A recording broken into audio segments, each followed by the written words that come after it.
जय श्री कृष्णा। राधे राधे दोस्तों आज की ये लड्डू गोपाल की सत्य लीला कथा बेहद हैरान कर देने वाली है। आप सभी को पता है कि हरतालिका तीज आने वाली है और आप सभी भक्त जो लड्डू गोपाल की सेवा करते हैं और हरतालिका तीज का व्रत रखने वाले हैं, उनके लिए यह वीडियो बहुत ही उपयोगी होने वाली है। आज की इस लीला कथा को सुनकर आपको बहुत बड़ी सीख मिलेगी। साथ ही साथ एक भक्त के जीवन में घटी दर्दनाक घटना को जानकर आपका शरीर सिहर उठेगा। आप सभी भक्तों से मेरा अनुरोध है कि कृपया आज की इस लीला कथा को, इस वीडियो को पूरा अंत तक अवश्य देखिएगा। दोस्तों आज की यह लीला कथा हमारे साथ शेयर की है पटना की रहने वाली अमृता ठाकुर जी ने। अमृता जी कहती हैं कि मेरी शादी को 5 साल हुए हैं। शादी से पहले मैंने कभी लड्डू गोपाल की सेवा नहीं की और न ही मेरे मायके में लड्डू गोपाल विराजित थे, पर भगवान श्री कृष्ण मुझे हमेशा से ही बहुत पसंद थे। राधे कृष्ण की जोड़ी मुझे बहुत अच्छी लगती थी। भगवान श्री कृष्ण को मैं बहुत मानती थी, हमेशा उनके भजन भी सुना करती थी, पर मैं कभी लड्डू गोपाल की सेवा करूंगी या लड्डू गोपाल की सेवा का भाव मेरी शादी से पहले कभी मेरे मन में नहीं आया था। पर जब मेरी शादी हुई तो शादी के बाद मेरे हस्बैंड ने बाहर घूमने जाने का फैसला किया और मुझसे पूछने लगे कि तुम घूमने के लिए कहाँ जाना चाहोगी। मैंने अपने हस्बैंड से कह दिया कि आपकी जहाँ इच्छा होगी वहीं चलेंगे। तब मेरे हस्बैंड जो कहते हैं उसे सुनकर मैं हैरान थी। मेरे हस्बैंड कहते हैं कि मैं वृंदावन के बारे में बहुत सुना हूँ और वहाँ के काफी वीडियो भी देखा हूँ, पर वृंदावन जाने का सौभाग्य मुझे कभी नहीं मिला। पर अगर तुम्हारी इच्छा हो, अगर तुम्हें अच्छा लगे तो क्या हम वृंदावन चले। अमृता जी कहती है कि आजकल तो सभी कुल्लू मनाली न जाने कहाँ कहाँ घूमने जाना चाहते हैं। शादी के बाद लोग बाहर घूमने जाने का प्लान बनाते हैं, पर मेरे हस्बैंड वृंदावन जाना चाहते थे, मेरे कृष्ण की नगरी। यह सुनकर मैं बहुत खुश हो गई थी और फिर हम दोनों पति पत्नी वृंदावन धाम गए और वहीं से प्यारे से लड्डू गोपाल का शिव विग्रह हम अपने साथ घर लेकर आए। पर जब लड्डू गोपाल हमारे घर आए तो मेरी सासू माँ बहुत गुस्सा हो गई।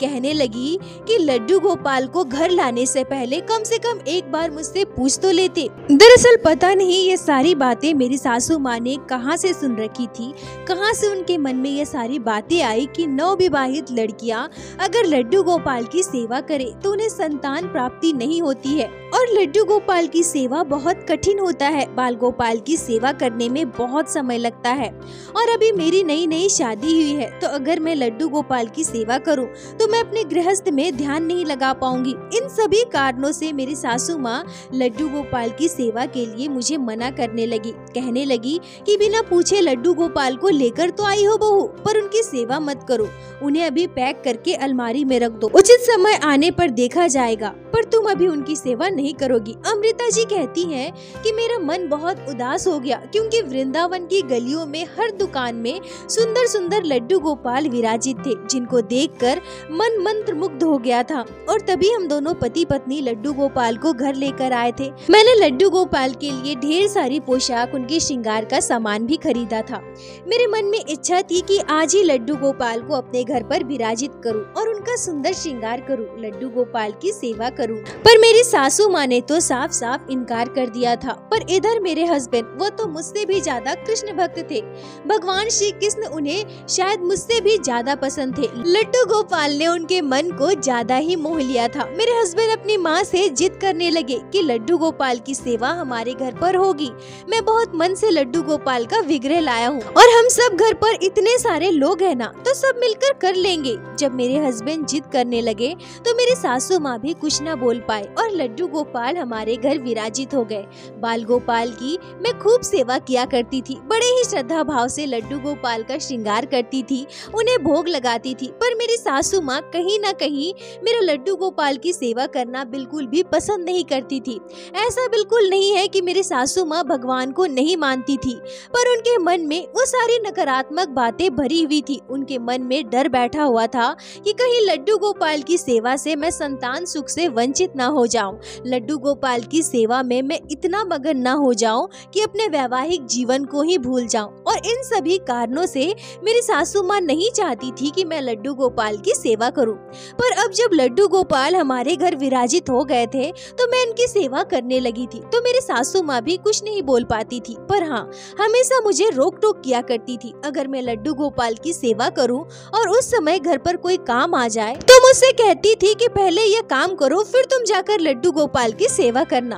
मतलब मेरी सासू माँ को डर बना रहता था कि कहीं मैं पूरी तरह से लड्डू गोपाल की सेवा में लगकर अपने घर संसार को भूल ना जाऊं।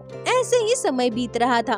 तभी कुछ ही महीनों के बाद हरतालिका तीज का त्योहार आता है। शादी के बाद ये मेरी पहली हरतालिका तीज की पूजा थी। मेरी सासू माँ मेरे लिए साड़ी, चूड़ी, सिंगार का सारा सामान लेकर आई थी। मुझे व्रत रखने को कहा था।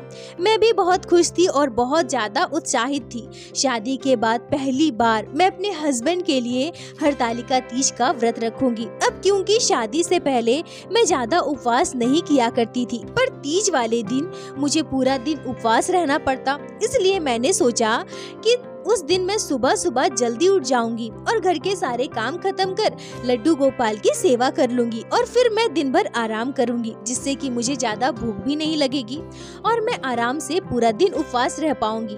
और मैंने ठीक वैसा ही किया। सुबह सुबह मैं जल्दी उठ गई। सुबह के लगभग 3:30 बजे मैं उठ गई थी।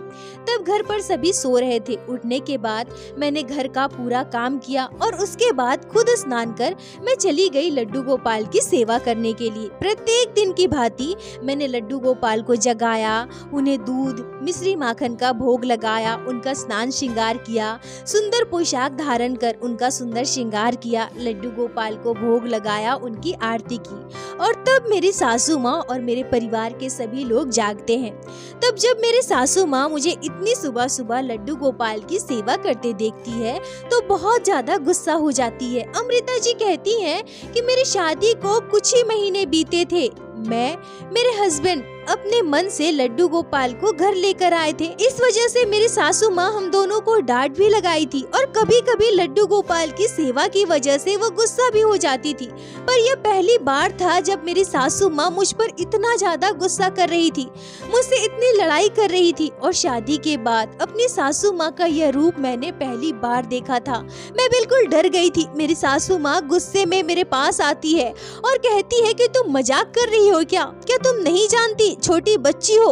आज हरतालिका तीज है, भगवान शिव और पार्वती की पूजा होती है, फिर तुम सुबह सुबह लड्डू गोपाल की सेवा में कैसे लग गई? अरे तुम्हारे पास दिमाग नहीं है? आज तुम्हारा व्रत है, सबसे पहले शिव पार्वती की पूजा करनी है, उसके बाद ही तुम किसी और भगवान की पूजा कर सकती हो। जिसके नाम से तुमने व्रत रखा है उनकी पूजा से पहले तुम किसी और भगवान की पूजा कैसे कर ली? जरा भी तुम्हारे पास दिमाग नहीं है क्या? तुम्हारे माता पिता ने तुम्हें यही सिखाया है? अमृता जी कहती हैं कि ये सारी बातें बोलकर मेरी सासू माँ मुझे खूब डांट रही थी। मैं बिल्कुल डर गई थी, मेरे हाथ पाँव कँपकँपाने लगे थे। मैं सोचने लगी कि ऐसा मैंने क्या कर दिया? मैं प्रत्येक दिन की भांति लड्डू गोपाल की सेवा ही तो कर रही थी ना, और माता पार्वती और भोलेनाथ की पूजा तो शाम को होनी है, तो फिर क्या दिन भर मेरे लड्डू गोपाल ऐसे ही भूखे रहेंगे? मैं अपने लड्डू गोपाल को ऐसे ही सुलाए छोड़ देती। अमृता जी कहती है कि इतनी सारी बातें मेरे दिमाग में चल रही थी, पर मैं इतनी डर गई थी, इतनी सहम गई थी कि मेरे मुंह से अपनी सासू माँ के सामने एक भी शब्द नहीं निकले थे। तभी मेरे हस्बैंड आते हैं और अपनी माँ को समझाते हुए कहते हैं कि मम्मी, लड्डू गोपाल की सेवा तो करनी ही है ना, लड्डू गोपाल को ऐसे दिन भर सुलाकर तो नहीं रख सकते। तब मेरे सासू माँ मेरे हस्बैंड को भी डांट देती है और कहती है कि अभी नई नई शादी हुई है और तुम अभी से अपनी पत्नी की तरफदारी करने लगे। अरे क्या मैं नहीं हूँ? मैं मर गई हूँ? क्या मैं लड्डू गोपाल की सेवा एक दिन नहीं कर सकती? अगर इतना ही है तो मुझसे कह देती ना। तुम्हें कुछ पता भी है, जिस भगवान के नाम का व्रत होता है सबसे पहले उन्हीं की पूजा करनी होती है, नहीं तो बहुत बड़ा अनिष्ट हो जाता है। और यह बहू का पहला तीज था और बिना किसी से पूछे, बिना सोचे समझे बहू ने इतनी बड़ी गलती कर दी। अमृता जी कहती हैं कि मैं अपनी सासू माँ से कुछ भी ना बोल पाई। मेरे आंखों से टप टप आंसू बह रहे थे। मेरे हस्बैंड भी बिल्कुल चुप हो गए। जब दोपहर हुई तो मेरा मन बहुत बेचैन होने लगा। लड्डू गोपाल को भोग लगाना है, पर मेरे सासू माँ ने तो आज लड्डू गोपाल की सेवा के लिए मुझे मना कर दिया है। अब मैं क्या करूं? मैंने सोचा कि जाकर अपनी सासू माँ से कहती हूँ, वही भोग लगा देगी। पर जब मैं अपनी सासू माँ के कमरे में गई तब मैं देखती हूँ कि मेरी सासू माँ सो रही है। लड्डू गोपाल को भोग लगाने का समय भी हो रहा था। मेरी सासू माँ भी सो रही थी और घर पर और कोई भी नहीं था, इसलिए मैंने ही लड्डू गोपाल को भोग लगा दिया। अब जब मेरी सासू माँ दोपहर के 3 बजे नींद से जागती है तो फिर मुझ पर गुस्सा करने लगती है। उन्होंने फिर से मुझे वही सारी बातें सुनाई, बहुत डांटा। गुस्से में कहती है कि मेरी बातों का कोई मतलब नहीं है ना। मैंने तुमसे सुबह ही इतनी सारी बातें कही, इतना सब कुछ समझाया, पर इतना समझाने के बाद भी तुमने वही किया। अरे मैं सो रही थी, मर थोड़ी गई थी।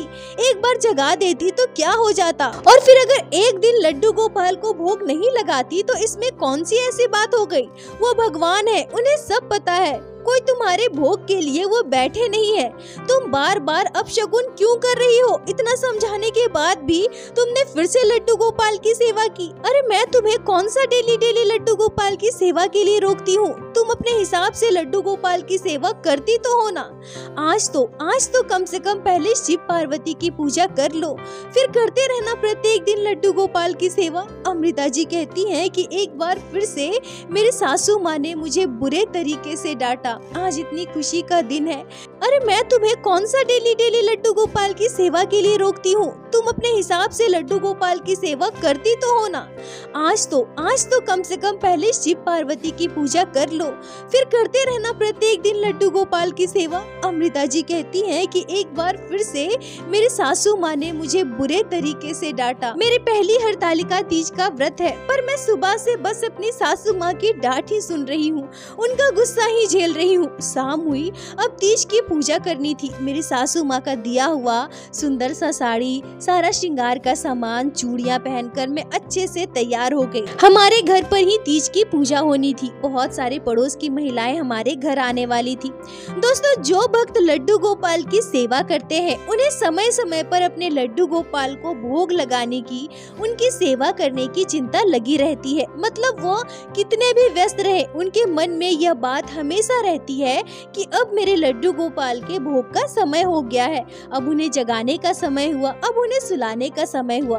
मतलब भक्त अपने लड्डू गोपाल की छोटी से छोटी जरूरत का ध्यान रखते हैं, भले ही वो कितना भी ज्यादा व्यस्त हो। अमृता जी के साथ भी ऐसा ही हुआ।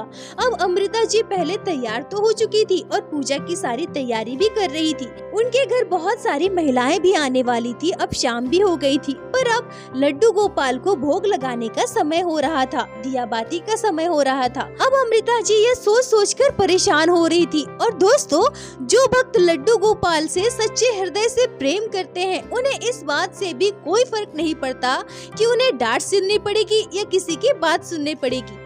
उन्हें अपने लड्डू गोपाल की सेवा समय समय पर करनी है और बाद में जो भी होगा वो देखा जाएगा। तो अमृता जी के मन में भी यही बात थी। अब जब शाम हो गया तो अमृता जी फिर से सोचती हैं कि लड्डू गोपाल को भोग लगाने का समय हो गया है, दिया बाती भी करना है। पर उनकी सासू माँ घर पर नहीं थी।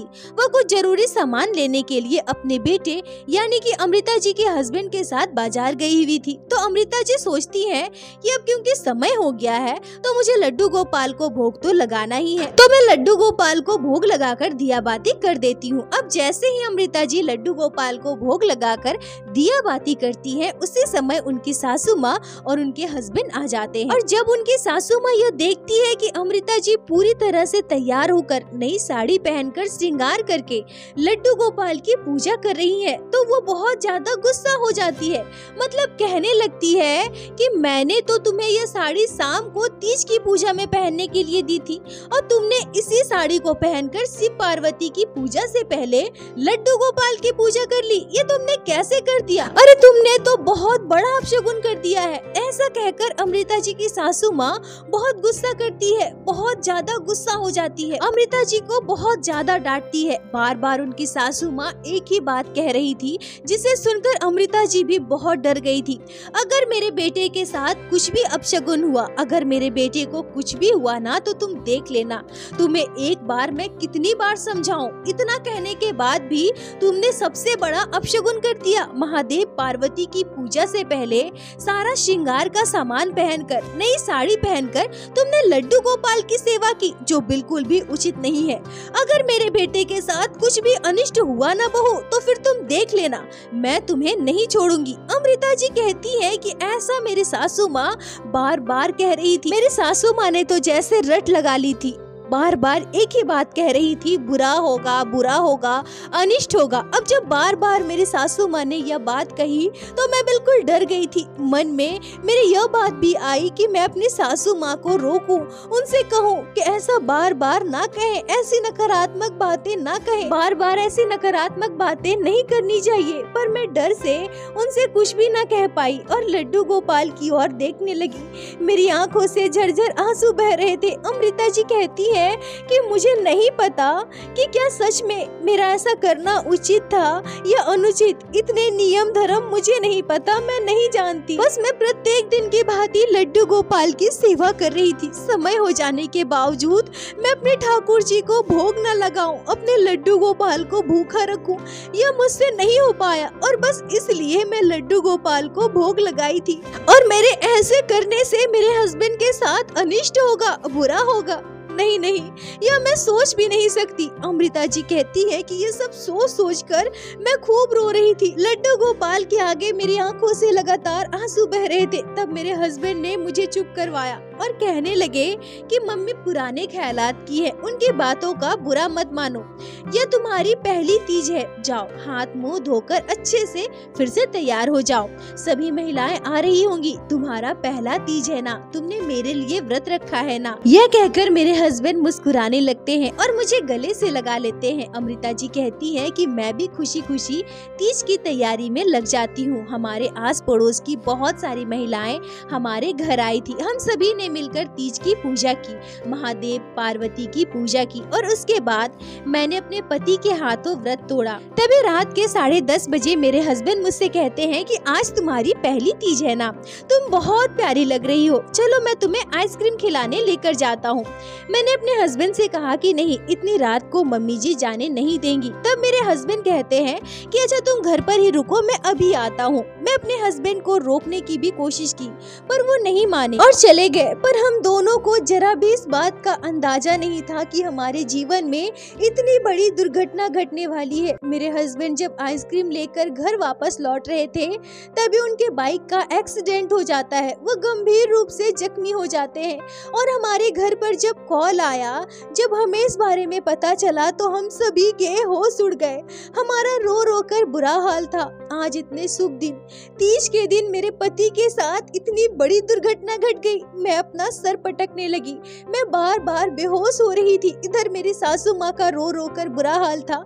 मेरे हस्बैंड को अस्पताल में भर्ती करवाया गया पर इन सब के पीछे मुझे दोष दिया जा रहा था। मैंने कभी कल्पना नहीं की थी कि मेरी सासू माँ मुझसे ऐसा कहेगी। मेरी सासू माँ कहती है कि तुमने हरतालिका तीज का जो जोड़ा पहना था, जो श्रृंगार का सामान पहना था, वो सब पहनकर तुमने लड्डू गोपाल की सेवा पहले की। शायद इसलिए महादेव रुष्ट हो गए, देवी पार्वती रुष्ट हो गई। लड्डू गोपाल की सेवा तुमने पहले क्यों की बहू? इसीलिए महादेव गुस्सा हुए और मेरे बेटे के साथ इतनी बड़ी दुर्घटना घटी। मैंने तुमसे कहा था ना बहू कि कुछ भी अनिष्ट हो सकता है। देख लिया ना, मेरी बात ना मानने का नतीजा तुमने देख लिया ना। अमृता जी कहती है कि मेरी सासू माँ मुझे कोसने लगी, मुझे बहुत ज्यादा भला बुरा कहने लगी। मेरे हस्बैंड की ऐसी स्थिति, गंभीर रूप से वो जख्मी है, उनका इलाज चल रहा है और इधर मेरे ससुराल में मेरी सासू माँ मेरे साथ बुरा बर्ताव कर रही है, मुझे कोस रही है, मुझसे लड़ाई झगड़ा कर रही है। इस घटना की जिम्मेदार मुझे बता रही है। सबके सामने बार बार यही यही कह रही है कि यह महादेव और देवी पार्वती का गुस्सा है। इस लड़की ने हरतालिका तीज का व्रत रखा और सुबह से लड्डू गोपाल की सेवा में लगी रही। अरे लड्डू गोपाल तो भगवान श्री कृष्ण है, तुम्हारी सेवा के लिए वो बैठे हैं क्या? तुम्हारे जैसे उनके लाखों लाख भक्त हैं। पर आज के दिन तो तुम्हें विशेष रूप से महादेव और देवी पार्वती की पूजा करनी थी, उनकी वंदना करनी थी। पर सुबह से तुम बस लड्डू गोपाल करती रही। और यहाँ तक शाम के समय भी इस लड़की ने सारा कुछ पहनकर, नई साड़ी, नया श्रृंगार कर लड्डू गोपाल की सेवा की। तो फिर महादेव और देवी पार्वती गुस्सा क्यों ना हो? देखो मेरे बेटे के साथ यह क्या हो गया, अब मेरे बेटे का क्या होगा? मेरा बेटा ठीक तो होगा ना, मेरा बेटा ठीक तो हो जाएगा ना। यह कहकर मेरी सासू माँ मुझे बहुत बातें सुनाने लगी, मुझे कटु कटु बातें कहती है और अपना सर पटक पटक कर रोती है। अमृता जी कहती है कि मुझे बहुत अपमान किया जा रहा था, यहाँ तक कि मेरे मायके वालों के सामने भी मुझे बहुत बुरी बुरी बातें कही जा रही थी। लगातार 9 दिनों तक अस्पताल में भर्ती रहने के बाद मेरे हस्बैंड को अस्पताल से छुट्टी मिली। अब वो घर आ गए। अब उनकी स्थिति पहले से बेहतर थी, वो धीरे धीरे ठीक हो रहे थे। पर मेरे सासू माँ का व्यवहार मेरे लिए पूरी तरह से बदल चुका था। उनके अनुसार मेरी वजह से यह सब कुछ हुआ है। हरतालिका तीज के दिन मैंने लड्डू गोपाल की सेवा की, इसी वजह से मेरे हस्बैंड के साथ ये दुर्घटना घटी। अमृता जी कहती है कि मुझे पाप पुण्य नियम धर्म का कुछ भी ज्ञान नहीं है, पर इस परिस्थिति में भी मैंने लड्डू गोपाल की सेवा जारी रखी। मैं बहुत रोती थी, तड़पती थी। अपने सासू माँ के व्यवहार से मन बहुत दुखी होता था, पर इसके बावजूद मैं लड्डू गोपाल की सेवा करती रही। बाल गोपाल के आगे मैं खूब रोती थी। अभी कुछ महीनों पहले मैंने लड्डू गोपाल की सेवा ली थी, पर पता नहीं मेरा हृदय लड्डू गोपाल से इतना गहरा कैसे जुड़ गया था। मैं अपनी सारी बातें, सारी दुख तकलीफें बस लड्डू गोपाल को ही बताती थी।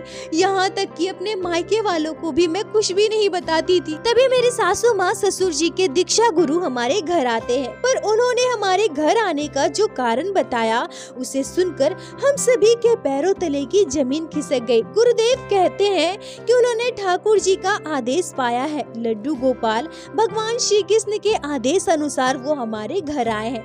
उन्होंने मेरी सासू माँ से कहा कि मैंने एक सपना देखा। मैंने अपने सपने में तुम्हारे घर विराजित लड्डू गोपाल के दर्शन किए। मैं अपने सपने में स्पष्ट रूप से देख पाया कि तुम्हारे लड्डू गोपाल बहुत दुखी बैठे हैं। ऐसा लग रहा था मानो लड्डू गोपाल दुखी होकर रुदन कर रहे हैं।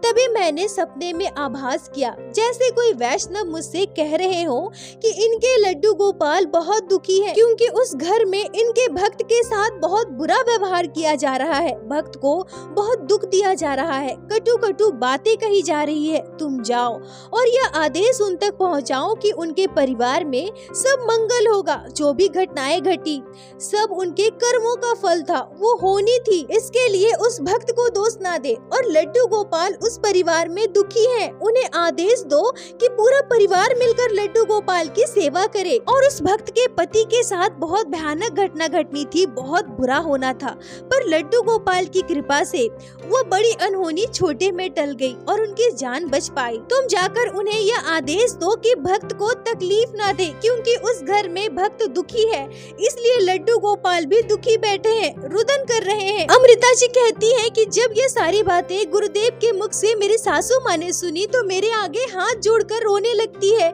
मेरा हाथ पकड़ लेती है और कहने लगती है कि बहू मुझे माफ कर दो, और तुरंत दौड़कर लड्डू गोपाल के पास जाकर अपना सर पटकने लगती है।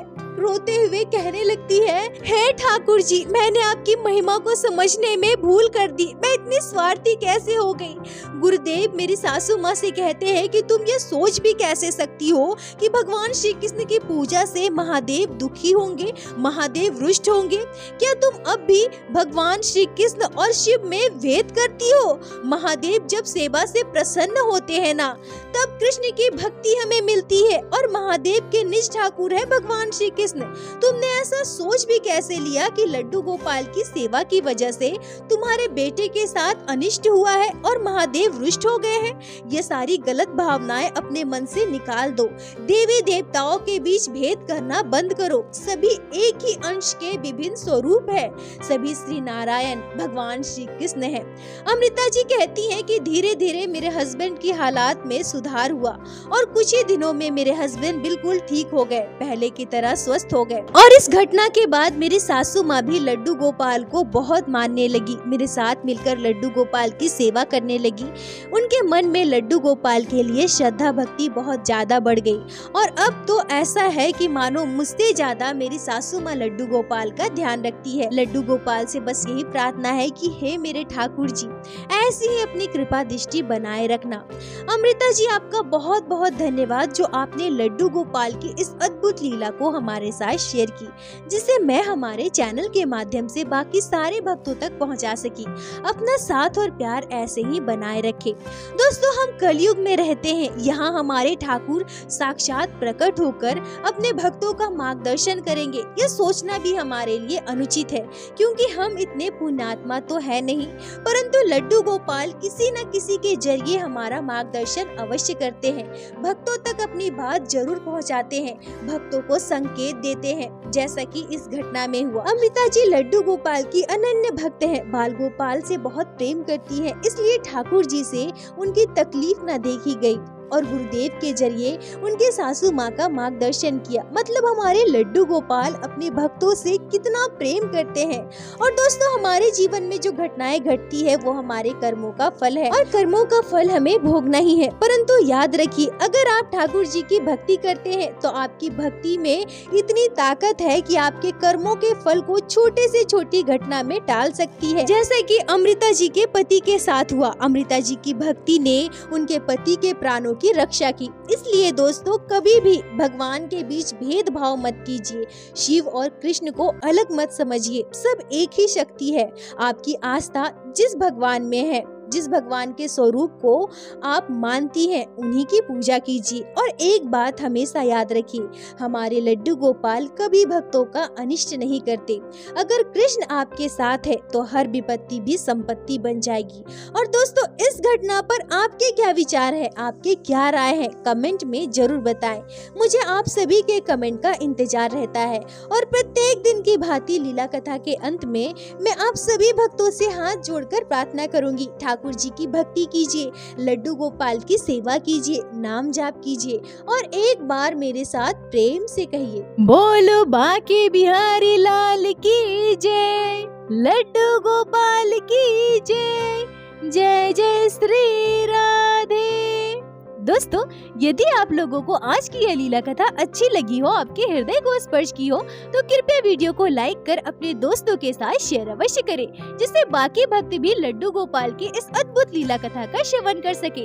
और हमारे चैनल को सब्सक्राइब करें, जिससे प्रत्येक दिन आप लोग हमारे चैनल पे श्री बांके बिहारी श्री लड्डू गोपाल की अद्भुत लीला कथाएं श्रवण कर सके। दोस्तों, यदि आपके जीवन में घटी हो कोई भी चमत्कारी घटना या लड्डू गोपाल ने कभी भी की हो कोई भी लीला जिसे आप हमारे साथ शेयर करना चाहते हैं, तो कृपया हमें इंस्टाग्राम पे मैसेज करें, हम आपसे कांटेक्ट करेंगे और आपकी उस लीला कथा को हमारे चैनल पे बाकी सारे भक्तों के साथ शेयर अवश्य करेंगे। लड्डू गोपाल की कृपा आप पर और आपके पूरे परिवार पर बनी रहे। राधे राधे दोस्तों।